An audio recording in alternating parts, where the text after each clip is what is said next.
சிவாஜி கிருஷ்ணமூர்த்திக்கு 3 ஆண்டுகள் சிறை தண்டனை விதிக்கப்பட்டிருக்கிறது.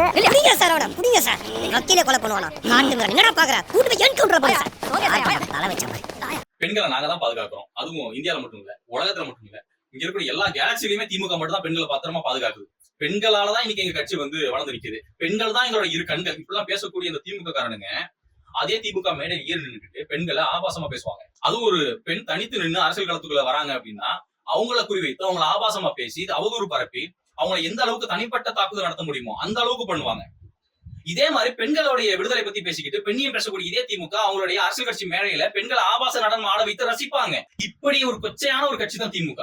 அந்த கட்சியினுடைய ஆபாச பேச்சாளர், உதயநிதியுடைய விசுவாசி, நம்ம ஸ்டாலினுடைய அனுதாபி, நம்ம சிவாஜி கிருஷ்ணமூர்த்திய 3 வருஷம் உள்ள தூக்கி வச்சிருக்காங்க இந்த நீதிமன்றம். உண்மைக்குமே நீதிங்கிறது இருக்குங்க.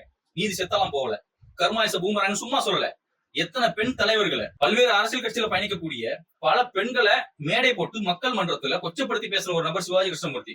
அந்த ஆளுக்கெல்லாம் இறக்கப்படவே கூடாது, பாவப்படவே கூடாது, வருத்தப்படவே கூடாது. இது மாதிரியான ஆட்களை 3 வருஷம் இல்ல, 30 வருஷம் இல்ல, ஆயுள் தண்டனை கொடுத்து உள்ள தூக்கி வைக்கலாம். தப்பே இல்லை. ஒரு பொண்ணை உடல் ரீதியா துன்புறுத்துறவனை விட மன ரீதியா காயப்படுத்துறவன் தான் ஆபத்தானவன். அதுல மிக முக்கியமான நபர் தான் இந்த சிவாஜி கிருஷ்ணமூர்த்தி போன்ற ஆட்கள் எல்லாம். பெண்கள் நீங்க முடிவு பண்ணுங்க. திமுக 500 கொடுக்குறாங்க, 1000 கொடுக்குறாங்க, 5000 கொடுக்குறாங்கிறதெல்லாம் இருக்கட்டும். அது நம்ம கூட நம்ம கொடுக்குறாங்க.